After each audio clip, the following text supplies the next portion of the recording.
Good morning, all of you. Welcome back to our course, Database Management System. So, our today's topic is integrity constraint in SQL. So, in the last lecture, we discussed about sequence, how to make use of sequence in SQL. What is the use of sequence? So, our today's topic is integrity constraint in SQL. Now, the very first question that come to your mind is that why there is a need of integrity constraint. Okay, so constraint means what? Restriction. In short, we can say that constraint means what? Restriction. Now, why there is a need of integrity constraint? Then we discuss what is integrity constraint. So I will give simple example. Suppose I am creating a particular table for student. So in that case, one attribute is there, percentage. So we know that the percentage of the student should vary from 0, or we can say that it should vary from 1 to 100. But suppose I enter the value of percentage as a 110, so of course it's what? It's a wrong value. But how can you restrict the user from inserting a wrong value into your database? Because in case of a programming language, we can say that there are two types of error. One is a semantics error and second one is a syntax error. Suppose there is a syntax error, you can trace it very easily by your compiler, but your compiler is not able to trace the semantic error. Okay, so same thing in case of a database. Suppose we know that the value of percentage varies from 1 to 100, but suppose I am entering the value as a 110, so of course it is a wrong value. So I need to restrict the user. That means what I need to do, I need to validate a data which is being inserted into a table. You already know the concept of validation. Whenever we are implementing a particular project, whenever we are desiring any particular form, at that time we are going to do a validation. Why validation is required? Because suppose you have prepared one form for student registration, so in that case email id is there, so email id format is fixed. Suppose in that email id, suppose I am writing 12345, whether that it is a correct email id? No, it's not. And suppose in case of mobile number field, I entered, instead of giving the numeric numbers, I am just writing in text 12345. Is it a current it is a valid mobile number? No. So in order to validate that data, we are using a JavaScript. So in case of, in order to validate a form, we are using a JavaScript. Similarly, in case of a database, suppose we need to validate a data which is being entered into a table, so we require a mechanism, and that mechanism is a integrity constraint. So let's discuss what is integrity constraint and how it helps us to restrict the user from inserting invalid data into a table. So first of all, we understand what is integrity constraint. Constraint means what? Some kind of restriction. So integrity constraint is a set of business rule that can be applied on a table in a database to ensure accuracy and consistency of a data. See, maintaining the consistency of a data is very important. As I given you the simple example of that particular student table, in that case, suppose I am inserting the value of percentage of 150, it's not a consistent data, it's a inconsistent data, because it's not a correct data. We know that the percentage value should be 1 to 100. And one more example I will give. In case of banking, in most of the bank, the situation is there that minimum balance should be of 500 rupees. So do you know how that bank is maintaining the 500 rupees? Suppose in my account 1000 rupees is there and I try to withdraw 1000 rupees. So suddenly I will get a message that insufficient balance. So how this is happening? Who is going to control this particular thing? So this thing is controlled with the help of integrity constraint. Integrity constraint is being applied. Which integrity constraint?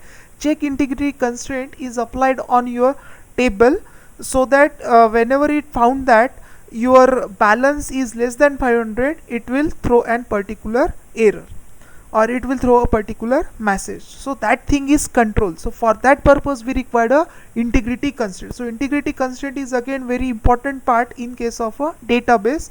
In order to maintain the consistency and accuracy of a data to be inserted into a table, we require a integrity constraint. So this restriction, constraint means what? Restriction. We want that some rules has to be satisfied. So how can we do this? With the help of integrity constraint. So this restriction, or you can say constraint, can be applied on the table at two times. First, while creation of the table, whenever you are creating a table, at that time you can apply the constraint on various attributes. Say in case of percentage attribute, the I can apply the constraint of check constraint, that the value of percentage should always be greater than 1 and it should be less than equals to 100. So how can I ensure? By using the check constraint. Similarly, whenever you are creating a table, you need to decide on which particular attribute you need to apply a constraint. Just imagine a particular situation that in your class, for example in a student class, how can you uniquely identify particular student? Based on name? No. Based on name, of course not. So at that time you have to make use of one field called as a roll number.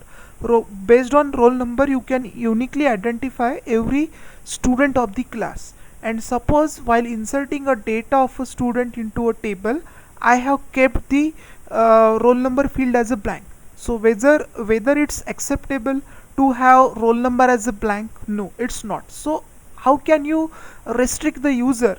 So you can do this with the help of constraint called as a not null constraint. So this is a thing that we need to understand, why there is a need of integrity constraint, what are the different integrity constraints are there. So what I am telling you, that constraint can be applied at the two time. While creation of the table, you can apply it, or another way, once you just create a table without any constraint, after that you can also apply integrity constraint. So constraint can be applied while creation of the table as well as after creation of the table. So what are the different types of constraints are there? So there are various types of constraints are there. So we have divided this constraint into two main categories. One is a domain constraint. So under this domain constraint, we have not null constraint, check constraint and default constraint. While in case of key constraint, we have three constraints. One is a unique constraint, primary key constraint and foreign key constraint. So one by one we will discuss about each constraint in detail, and we'll see how to apply this constraint on particular attribute of the table, and we'll demonstrate all this thing with the help of LiveSQL. Don't worry about this. So first of all, we discuss about the not null constraint. So not null is a part of a domain constraint. What do you mean by domain? Domain is nothing but a set of permissible value for particular attribute. That is considered as a domain. For example, I can say what is a domain of a gender. So I can say male and female. This is what these are the two value which is part of the domain of that gender. Okay, domain means set of permissible value for a particular attribute. So one by one we'll discuss all the constraint. So very first constraint is a not null constraint. Okay, before discussing this, we should know a few things about it.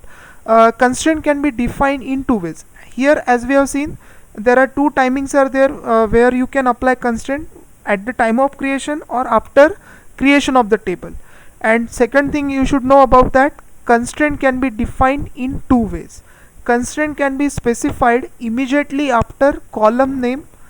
This is called as a column level constraint. For example, I am creating a table teacher. So create table teacher, TID, number, primary key. See, primary key is a constraint. We'll see what is the use of primary key. Suppose we apply primary key constraint, what kind of restriction we apply on that attribute. So that we will discuss. Currently you just understand a constraint can be defined in two ways. So what are the two ways of defining constraint? One is a column level constraint and second one is a table level constraint. So what is the meaning of a column level constraint? Column level constraint means what? After specifying the attribute name, suppose you are specifying that constraint, it is called as a column level constraint. So here we can see that I make use of a column level constraint. Now this is what a second thing, constraint can be applied or specified after all the columns. This is called as a table level constraint. So create table sample, SID number, salesman name, varchar to obtain, then primary key SID. So this is called as a table level constraint. Table level constraint means what? After specifying all the attributes, at the last you are specifying the constraint. But in case of column level constraint, immediately after specification of attribute, you are specifying which constraint you are going to apply. In this case, primary key constraint is applied on attribute TID, but it is mentioned immediately after that attribute, so it is called as a column level constraint. But in this case, that constraint is defined at the last, okay, at the end, after specifying all the attribute, at the last I am specifying this primary key attribute that is applied on the attribute SID. So this is called as a table level constraint. So in what case table level constraints are useful, that thing also you should know. So constraint is a composite, means primary key is formed with the two attribute. Suppose my primary key is formed with more than one attribute, at that time this table level constraint is useful, because in this case, suppose on this attribute TID I need to apply two constraint. One is a primary key constraint and second one is a, for example, check constraint. So two constraint I cannot specify by separated by comma. So in that case, how can I do this? One constraint to be considered as a column level constraint and another constraint can be applied as a table level constraint. So table level constraint is useful when my primary key is formed with two attributes, that at that time table level constraint is useful. Then more than one constraint to be applied on a single column, that I told you. One constraint can be specified as a column level constraint and another constraint can be specified as a table level constraint, and it is for the convenience. Suppose you are applying the constraint at the last, then it increase the readability of your program. Now we will discuss about domain constraint. So domain is nothing but a set of permitted, or you can say permissible value for certain attribute. So there are three types of domain constraint. One is a not null, second one is a check, and third one is a default. So very first we'll discuss about not null constraint. So why there is a need of not null constraint, and suppose I apply not null constraint on an attribute, what will happen? Just I given an example that roll number of the student should not be a blank. Suppose you keep the value of roll number as a blank, how can you identify that student uniquely? So that's why you need to apply not null constraint. So this constraint enforces column not to accept a null value. Okay, suppose you apply this constraint on an attribute roll number, then it will not allow user to insert a null value. Null means blank, nothing, that is considered as a null. So, and this not null constraint can be applied to any number of columns in the table. Okay, means suppose in my table 5 attributes are there, on all 5 attribute I can apply this not null constraint. So why we are discussing? Because in your table you can apply primary key constraint on only one attribute. Okay, that's why we are discussing. So that kind of restriction is not there. Not null constraint can be applied to any number of a attribute of the table. Now this is a simple example how to apply not null constraint. So create table bank account number, then this is an attribute name, then its data type is number, then you have to use a keyword called as a constraint, then this is the name of constraint n underscore n, and then actual name of the constraint. What is that? Not null. Not null is a constraint. Okay, and to that not null we are providing the name. So why there is a need of providing name to the constraint? See, this is optional one, means it is not necessary that you need to provide the name, but suppose you are providing the name to the constraint, it is beneficial. So I will discuss about this, why there is a need to give name to the constraint. So again, giving the name to the constraint, you need to follow the convention. Again same thing, if you are following the convention it is good, if you are not following then no problem, but it is a best practice to follow the convention. Convention means n underscore n. So this is what a name given to this not null constraint. And one more thing that you should know, that this name should also be a unique. Suppose I need to apply not null constraint on this customer name also, so in that case I need to provide the name as a n underscore n1, because no two constraint should have same name. So here I apply not null constraint on the account number. So what is the use of this? Suppose I apply not null constraint on the account number, while inserting a data into a table, always there should be a value that is to be inserted into a table, then customer name and balance. So in this way I can create a table, and this is called as a providing a constraint at the time of creation of table. And what type of constraint it is? Whether it is a table level or column level, it's a column level. Why? Because immediately after attribute name I am specifying the constraint name. So this is how you can apply. Now how to validate this? So try to insert a value into that bank table and don't provide the value to account number. Then just check whether you get an error or not. So we'll see the demonstration with the help of LiveSQL, don't worry about this. And above constraint applied on the account number can be dropped. As you applied a not null constraint on the table, so in the same way you can drop it, suppose you want. So for that purpose you need to use this alter table bank drop constraint n underscore. Now here you need to know, suppose you are not provided name to that not null constraint, so how can you delete this? Okay, how can you delete this? So that is why you required a name. Suppose there is no name, how can you write over here? That how can you drop the constraint? That's why it's better to provide the name to the constraint. Then this constraint you can enable it or disable it. So both the ways are available. So suppose you want to disable the constraint on the table, you can do this alter table bank disable constraint underscore n underscore n. Suppose you want to enable it, so same thing, instead of disable you have to use the enable. And at the note, at the last I just provided note, it cannot be specified as a table level constraint. You have to always need to remember that not null constraint is always applied as a column level constraint, but it cannot be specified as a table level constraint. Now let's see demonstration of this with the help of LiveSQL. So you know that not null constraint will not allow null value to be inserted into a table. So let's check that.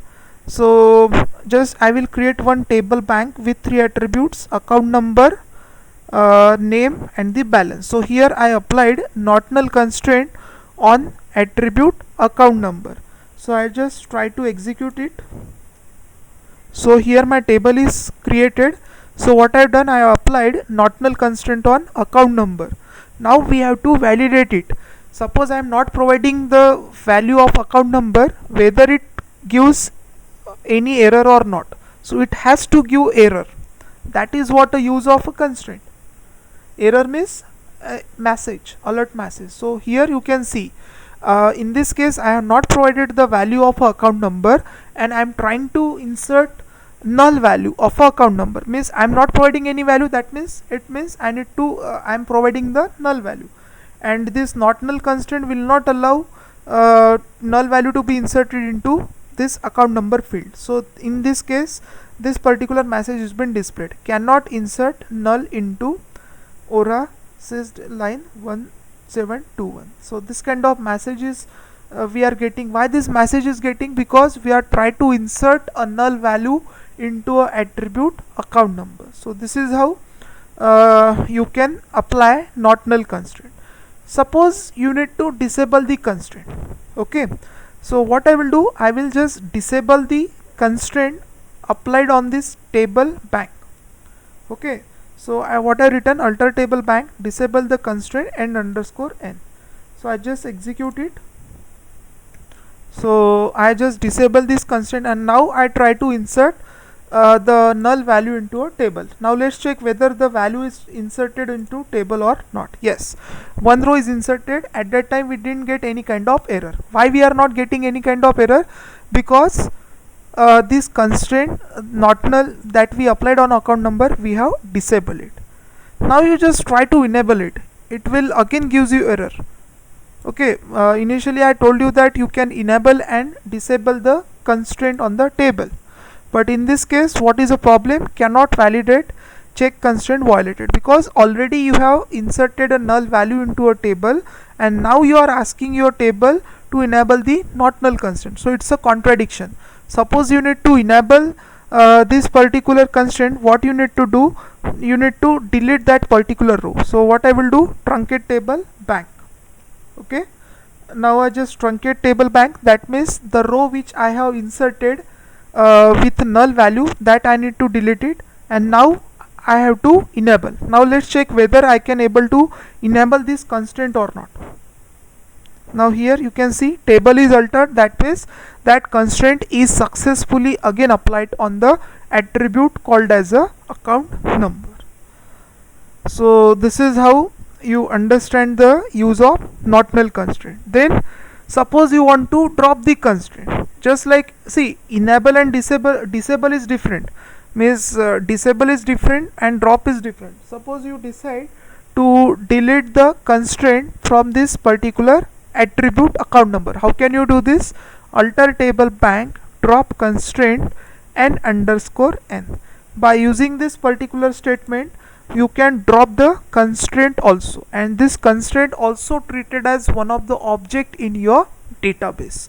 So I hope you understand what is the use of not null constraint.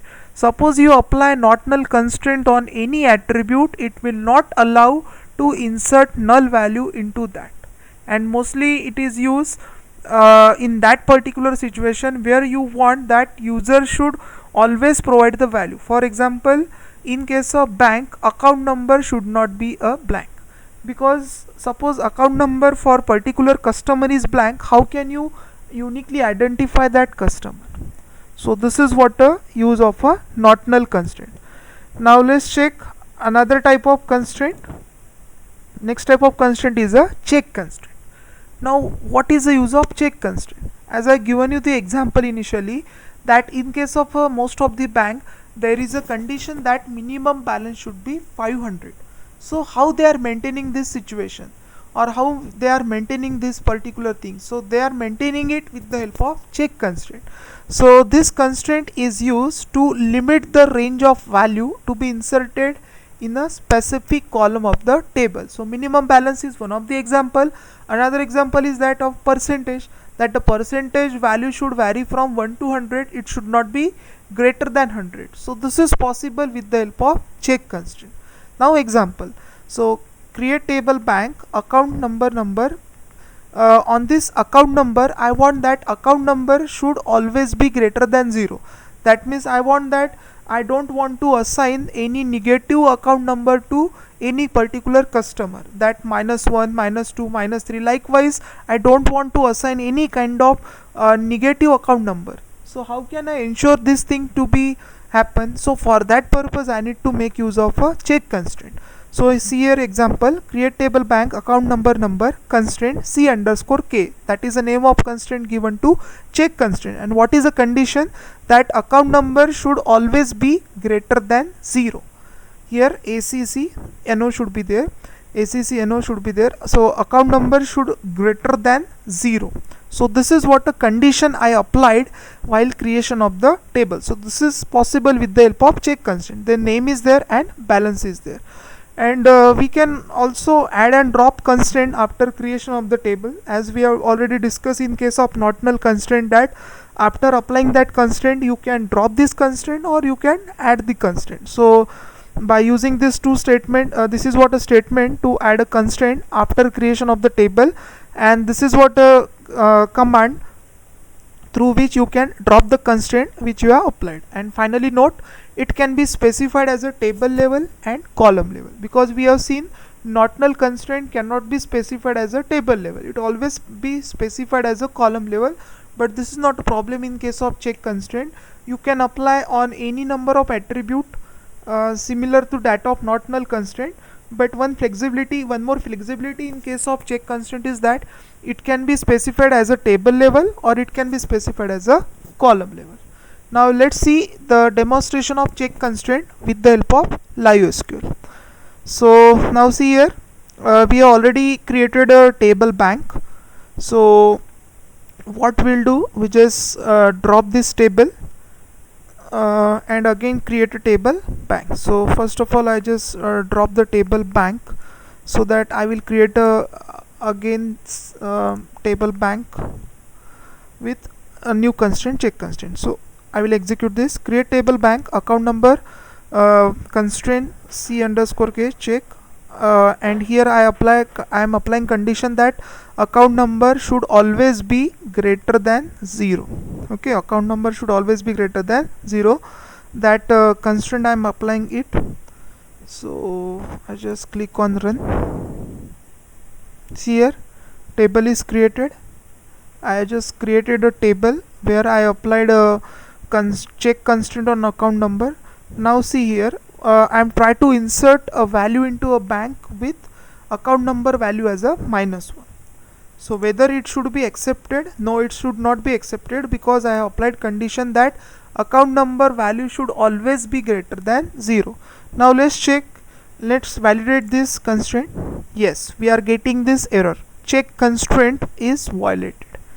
Okay, check constraint is violated, and here we are getting this name c underscore k, so that you will understand which constraint is being violated. Because sometimes what will happen, in single table you are applying multiple constraint, and suppose you are not specifying their name, it's difficult for you to guess which particular constraint is violated. Okay, because in check constraint can be applied on any number of attribute. Suppose here name is not there, it's difficult for you to check on which particular attribute that check constraint is violated. So here we have just validated that we applied check constraint, so that a negative value for account number is not allowed. Now here what we will do, alter table bank add constraint. This is what a example after creation of the table. Okay, for example I will create table bank 1. Okay, so here what I am doing, I am not applying the constraint at the time of creation of table, but after creation of table I will apply the constraint, that is check constraint. So let's execute this particular statement where I will create table bank 1 with no constraint. So this table is created. Now I want to apply constraint. Which constraint? Check constraint on this account number attribute of the table. So I can do this with the help of this statement, alter table bank 1 add constraint. So it helps me, and here I need to provide another name, because c underscore k, that name is already we have given. Okay, so I just execute it. Okay, so table is altered, that means I have applied check constraint after creation of the table. Similarly, you have applied, you can drop the constraint that we already discussed in case of not null constraint, but again I will demonstrate the same thing. Okay, so here what happened, constraint is added also and constraint is drop also. So I hope you understand the use of check constraint. When you want a particular condition is to be satisfied, at that time you need to make use of a check constraint. Okay, and you can apply check constraint on any number of columns in the particular table. Now the third type of domain constraint is a default constraint. And what is the use of default constraint? See, I will tell you one situation. Suppose I am inserting a data of SBI. Okay, so in that case obviously bank name is SBI. So why there is a need to enter the same value again and again while inserting a data of a customer? Because I am inserting a data of customer and every time the bank name is SBI. So instead of this, suppose I set the value of bank name, default value of a bank name as a SBI. So whether this provision is available for this? Yes, the provision is available for that particular situation, and this is what a default constraint. So this constraint is used to provide a default value to a column when insert into statement does not provide a specific value. That means in case of a bank name is SBI, I know that in that bank 1000 customers are there and I need to insert a data of 1000 customer. So in that case I want to set a default value of a bank name as a SBI. So how can I do this? I can do this with the help of default constraint. So let's take an example. Create table bank, account number, customer name varchar, balance number, and then branch name varchar 2 of 10, and here we are setting the default value. I want to set default value of that B name as a SBI. So in single quote, you know that suppose it's a character type of data, you need to specify it in a single quote. So this is how you can apply default constraint. Now next you need to just validate it. So I'm writing insert into bank. So while inserting a data into table bank, I'm not providing the value of B name, but still here you can see bank name is SBI. So this is what the use of a default constraint. Default constraint help us to set the default value of a attribute. And finally the note, it cannot be specified as a table level constraint. See, we have seen not null is also not we cannot use as a table level constraint. Similarly, default constraint is also cannot be used as a table level constraint, but it should be a column level constraint. But this is not the case in case of a check constraint. Check constraint can be a column level or it can be a table level. Now let's demonstrate this default constraint with the help of LiveSQL. So in case of LiveSQL, again what I will do, I will create a bank 3 table because already these tables are created. So create table bank, account number, CNAME, varchar, balance number, and for the branch name I need to set a default value as a SBI. So I'm just creating table bank 3 with constraint default applied on the branch name. So I need to set a default value of branch name as the SBI. Now next I try to insert a value into this bank, but I don't want, I'm not going to provide the value of bname because I set the default value as a SBI. So let's try to insert a data into a table bank. So I just executed, I just click on execute. Yeah, one row is inserted. Now let's check whether the value of bname is present in the table bank 3 or not. Okay, sorry, here I need to provide a name bank 3 because I have created a table bank 3. So I just create this. Again I need to execute it. Here also I need to change the name to bank 3. Select star from bank 3. So let's see here whether I have provided the name of a bname, but still bname is there. So this is what the use of default constraint. Default constraint is used to set the default value of any particular parameter, and this is useful. I just given you the scenario. Whenever you are inserting a value and you know that particular attribute value is default value, so in that case default constraint is used. So I hope you understand about domain constraint. So we discuss about 3 domain constraint. One is a not null, second one is a check, and third one is a default. So why there is a need to apply constraint? In order to maintain the accuracy and consistency of a data which is inserted into a database, you require a constraint. Constraint means rules. We are applying a business rules on this particular table. So in this lecture we have discussed about domain constraint, and in next lecture we are going to discuss about the key constraint. So what are the key constraint? Primary key constraint, unique constraint, and foreign key constraint. So this topic we are going to discuss in the next lecture. Thank you.